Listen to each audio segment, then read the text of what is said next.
Dubai മുറക്കബാദ് police സ്റ്റേഷനിലാണ്. അവിടുന്ന് എൻ്റെ ഓഫീസിൽ ഉപയോഗിക്കുന്ന വണ്ടിയുടെ നമ്പർ ചോദിക്കുന്നു. അത് നിങ്ങളെ വണ്ടിയാണോ എന്ന് വെരിഫൈ ചെയ്യുന്നു. ഞാൻ പറഞ്ഞു എൻ്റെ വണ്ടിയാണ്, നമ്മുടെ സ്ഥാപനത്തിൻ്റെ വണ്ടിയാണ്. സ്റ്റാഫിൻ്റെ പേര് പറയുന്നു. ഫഹദ് നിങ്ങളുടെ സ്റ്റാഫാണ്? അതെ, ഫഹദ് നമ്മുടെ സ്റ്റാഫാണ്. എന്നാൽ അവരൊരു അപകടത്തിൽപ്പെട്ടിട്ടുണ്ട്, നിങ്ങൾ ഉടനെ ദുബായ് മുറക്കബാദ് പോലീസ് സ്റ്റേഷനിൽ റിപ്പോർട്ട് ചെയ്യണമെന്ന് പറഞ്ഞു.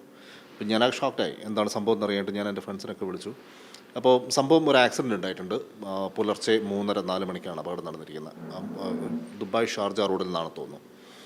അപ്പോൾ കാര്യങ്ങൾ ഇങ്ങനെയാണ്. ഞാൻ പോലീസ് സ്റ്റേഷനിൽ എൻ്റെ ഒരു ഫ്രണ്ടിന് ഞാൻ സ്റ്റേഷനിലേക്ക് വിട്ടു. അപ്പോൾ സ്റ്റേഷനിൽ നിന്ന് കിട്ടിയിരിക്കുന്ന വിവരം, അപകടം സംഭവിച്ചത് മദ്യപിച്ച് വാഹനം ഓടിച്ചിട്ടാണ്.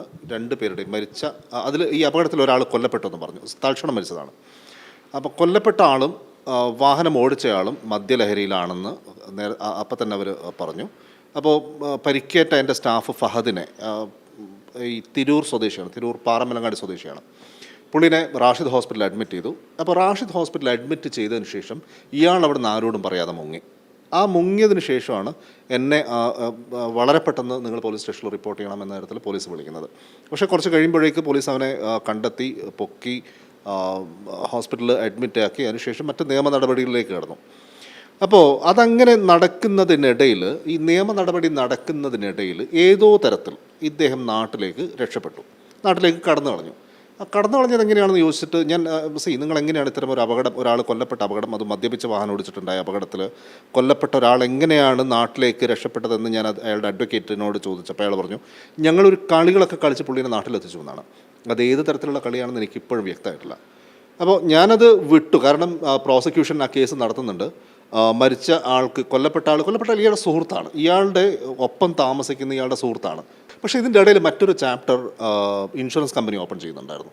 അത് മദ്യപിച്ച് വാഹനം ഓടിച്ച് അപകടമുണ്ടായതിനാൽ ഇതുമായി ബന്ധപ്പെട്ട നഷ്ടപരിഹാരമോ ബ്ലഡ് മണി പോലുള്ള സാമ്പത്തിക ബാധ്യതകൾ നിയമപരമായി ഞങ്ങൾക്ക് ഏറ്റെടുക്കേണ്ടതില്ല എന്ന ഒരു വാദം അവർ കോടതിയിൽ കേസായിട്ട് ഫയൽ ചെയ്തു. ദുബായ് കോർട്സിൻ്റെ ഒരു മെയിൽ കാണുന്നത്, അതൊരു വേർഡിക്റ്റ് ആയിരുന്നു. ആ വേർഡിക്റ്റിൽ ഈ ഇൻഷുറൻസ് കമ്പനി കൊടുത്തിരിക്കുന്ന കേസും അതുമായി ബന്ധപ്പെട്ട അപകടവുമായി ബന്ധപ്പെട്ട വിവരങ്ങളും, അതിൽ നിങ്ങൾ ഇൻഷുറൻസ് കമ്പനിക്ക് ഇത്ര ദിർഹം, അത് 4,16,000 ദിർഹം ഇൻഷുറൻസ് കമ്പനിക്ക് നൽകണം എന്നൊരു കോടതി ഉത്തരവായിരുന്നു.